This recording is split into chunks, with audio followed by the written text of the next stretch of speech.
Hey guys, and welcome back to another video. In this video, I'll be continuing on with my series of BBL team previews. Up next is the Perth Scorchers, who I think are still really relevant, given that they have the round 2 double, and they play the Stars, who are considered to be a very up and down side, but probably not. I mean, they have the Stars at the moment, Stars and the Stars, yeah. But I think there's a soft underbelly with the Stars, so I don't think they'll be the greatest side. And then Perth also have Hurricanes and Renegades, who are two sides that aren't really there or thereabouts, to be honest. Given that the top 4 or consensus top 4 sort of each year is the Sixers, Scorchers, Strikers, and Heat. Hurricanes I don't think are that good this year.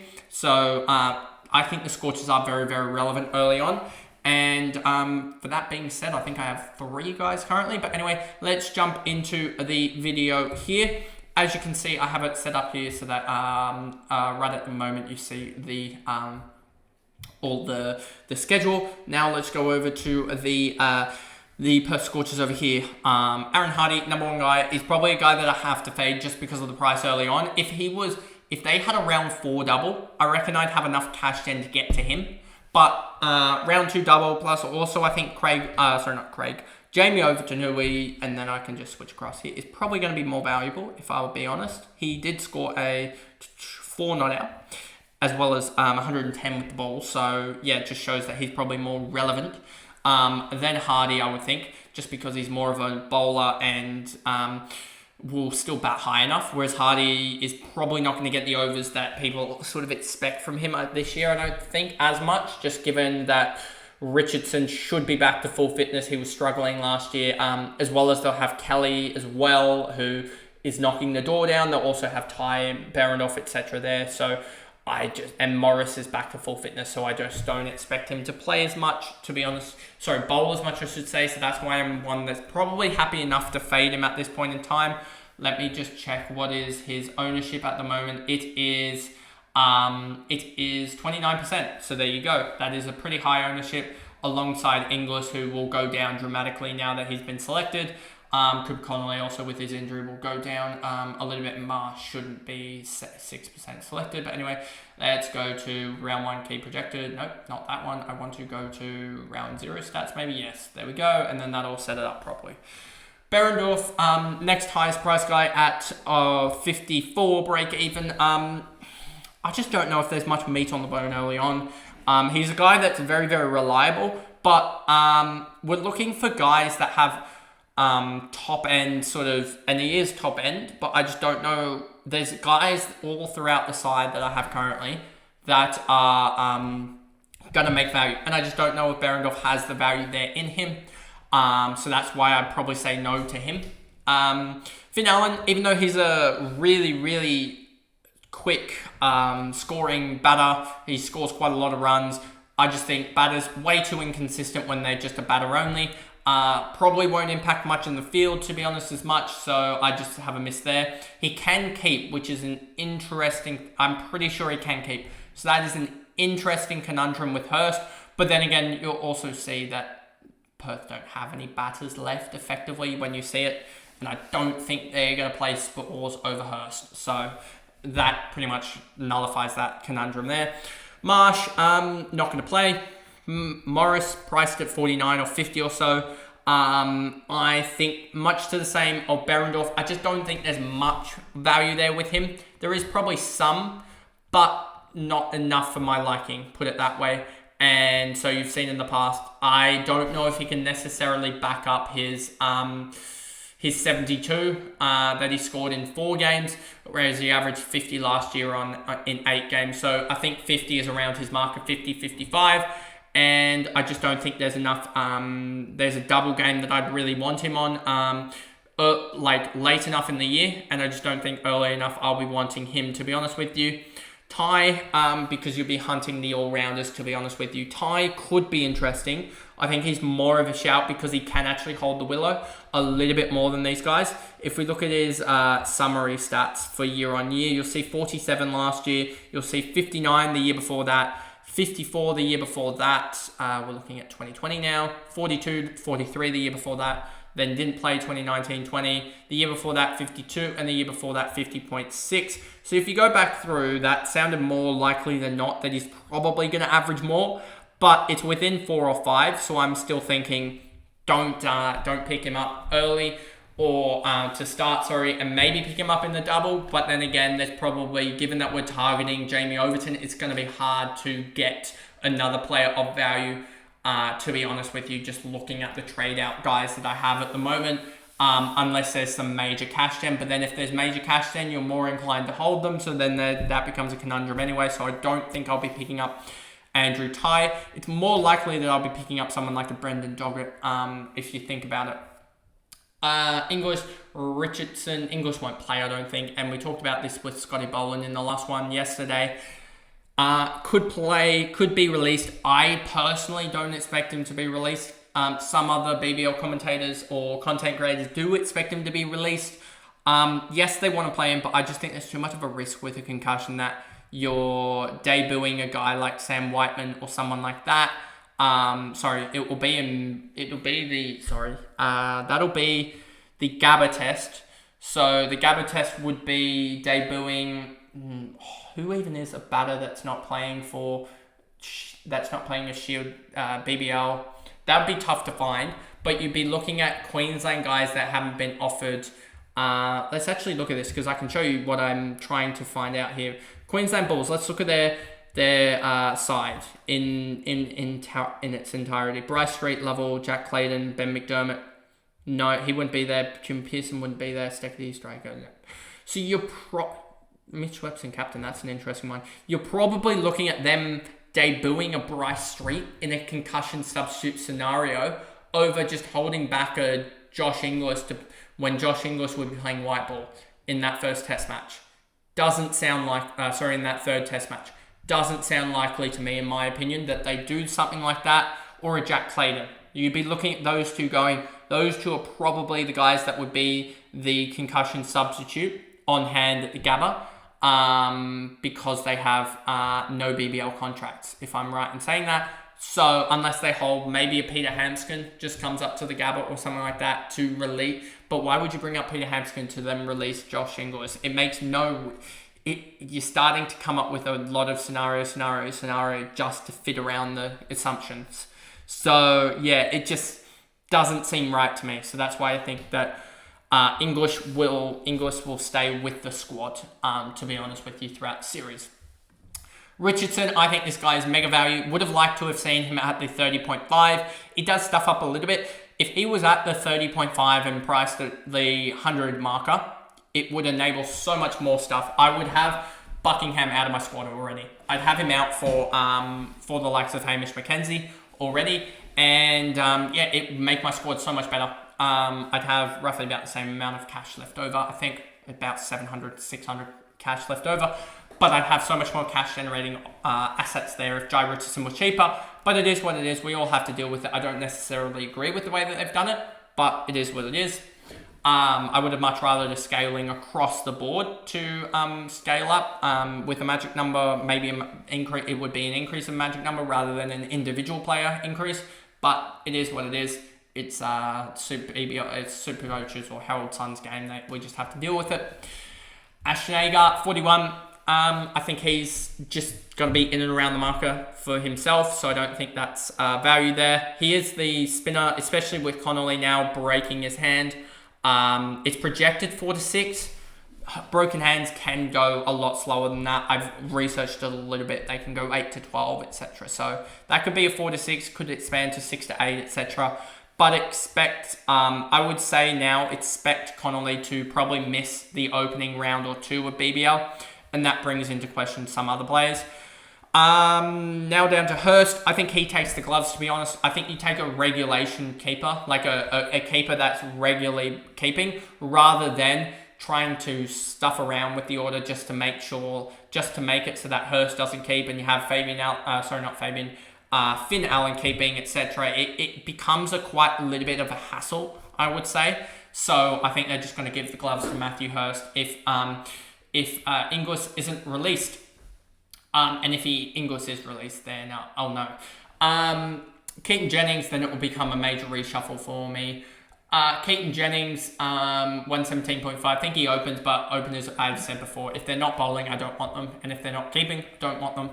Matt Kelly, don't think he gets a game, or at least early on. Nick Hobson probably gets a game. I think I have him scheduled to get games if Connolly isn't available, but if Connolly's back, then Hobson goes out. Turner, I think he bats 5, maybe bowls an over or 2, but I think they have enough bowlers there as well with Hardie there that he's the 7th bowler option, so potentially some cash gen available for him there. I know he bats really well sort of later on in the inning, so hopefully he can make some cash in there. He's more so just a cash generating asset and a guy that I can have on the double early on rather than just single guys making cash gen. So yeah, a guy that I have trust in that he'll do well. Or well enough to make some cash. Spores, don't think he plays, to be honest. Beardman is just the backup to Kelly, who backs up to the fast bowlers. And then Fanning is probably the Hobson backup, who's already behind Hobson and who's just ahead of Connolly because of the injury. So he's behind a couple, so it would take a little bit for them to play, to be honest with you. Then we get over to the team. If we just go here, and let me get it over to Perth Scorchers. You'll see here, this is the projected 11 that I have at the moment. Jennings opening the batting with Allen. Those two are international openers. I mean, they're overseas openers. They've opened for their country. I know Jennings has done it in test matches. Don't think he's done it limited overs, but I still think he's a pretty good limited overs player. If we go to Keaton Jennings, he's Lancashire, but I'm pretty sure. Let's just check who he's actually played for. I swear he's played for. So he's played Lancashire his whole time, and Durham before that. Oh, I thought it was Birmingham, but Durham makes sense. Okay, yeah, Durham have been were down in like Division 2, etc. like that. So he wanted to get up into the Division 1 with Lancashire, and he's played pretty well with Lancashire. So that's it's shown there, I guess, and that makes sense. Let me just go back here. Allen's done really well in, especially T20s. If we go to Finn Allen, you'll see it. Finn Allen stats, let's just show this. Does it show his domestic T20 stuff? You'll see T20s, he's had 3,500 runs at an average of 29, strike rate of 160. If he does that, that would be an average of about, something around about the marker of the 54, I think, marker.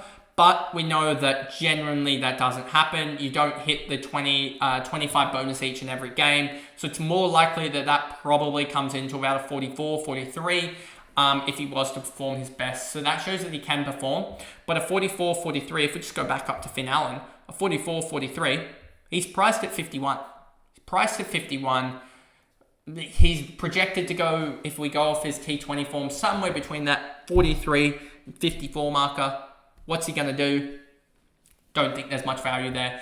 And you're most likely going to be breaking even with him. But he's a batter, so we can also absolutely have a horrific couple of games. And then you're just losing cash there. Back to this. You'll see Hardie. If we go to the bowlers, you'll see here 1, 2, 3, 4, 5 bowlers directly. And then you'll have the bowling all-rounder in Hardie. So he's the 6th bowler.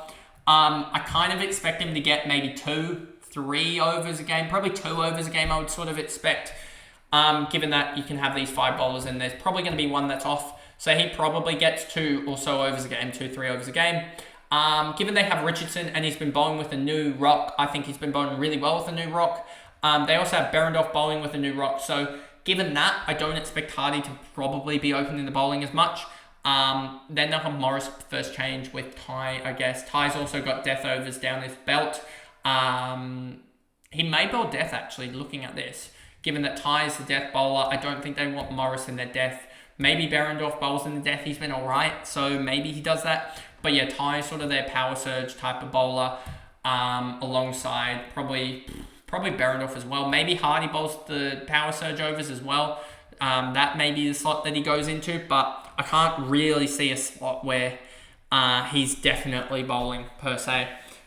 Given that Richardson looks really good, he's been backing up his performances, bowling quite a lot of overs, as well as really bowling well in the T20 or limited overs format. And so he's been bowling well for club, and second 11 stuff, but second 11 he just takes wickets for fun in there. Hurst, I think, bats 4. To be honest with you, could bat 5. Turner could bat 4. These two are currently my side, and yeah, just hope that they can make some cash. Hurst as well, hopefully with also having the 5 quicks here, as well as Hardie. The 4 quicks and Hardie, he can actually do some stuff with the keeper gloves on. We've seen, if we go back to Inglis as well, just here, if they say that those two are going to do pretty much the same, what does he average on? He averages roughly about, 5170, and how many games did he play? He played 10 games, so he averages 17 or so points with the gloves. If we look at his season before that as well, we look here, that is, 7.9 divided by, 810 divided by 57.9? 57.9, that is 14 games. So he played 14 games the year before that and had 220, 250 points, divide that by 14. That itself is about 17 to 18 points again in keeping.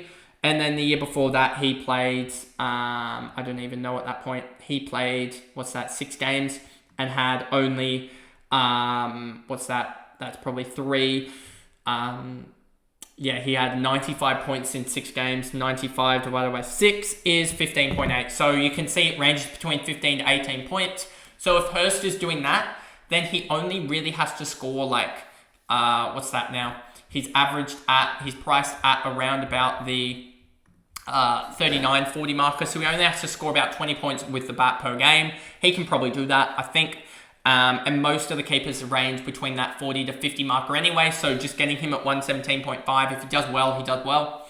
And so he'll be in and around that marker. Keaton Jennings, we already talked about that. Then we just go down here. Turner, we talked about him. Maybe with the Connolly injury, he gets an over or 2, but I doubt it. Maybe on spinning tracks or something like that, they go and turn to Turner rather than say Morris or something like that, who's pure pace, etc. So maybe they bowl him an over or 2, and he gets maybe he just gets some dot balls, because if he can just average 2, 3, 4 points in dot balls per game and pick up a cheeky pole or 2 across the first couple of games, then he's going to make cash gen. That's all that we need out of him. And if he makes because he's priced at like 23, if he makes a 20 off 15, what's that strike rate? Is that a 133 strike rate? That's a 133. That's a 30 right there. That's a +7. That's already 1,000 he's gained. Plus, he's a really good fielder as well. So, yeah, I just think there is some value with Turner this year if he gets that potential over or 2 up his belt. And we've seen, if we go to Turner here, that he's done it in the past. He averaged 9 last year, so he's really, really unders. But he averaged 34 the year before that and 36. So I just have a feeling that he's going to average in the mid-30s. And in the mid-30s for him, potentially even up to 44. Like, if he does that, that's massive cash gen there. That's probably 30, 40k of cash gen in the first 4 weeks that people are going to miss out on. So that's why I have him. Hobson, I think Connolly will replace him quite easily. And then you have the 5 bowlers that will probably play throughout, I think. And so that's pretty much my Perth review. I don't think there's much to talk about. Allen is there for some reason. Have I missed someone? Oh, no, I've missed someone. Have I missed someone there? Who have I missed? Beardman, Fanning, Spores is not there. Okay, there you go. That's what I've missed. There you go. Marsh, Beardman, Fanning, Kelly, Connolly. So that is, I believe this is equals 1. Sorry, I need this. Equals 1 plus that. And I'm just going to do a quick count here to see how many players are there. There's 18. I've got 1, 2, 3, 4, 5, 6, 7, I think there. So that is all of the 18 players that I need. And they're all, there's only one duplicate of, there's no duplicates of them, so that's all the players there.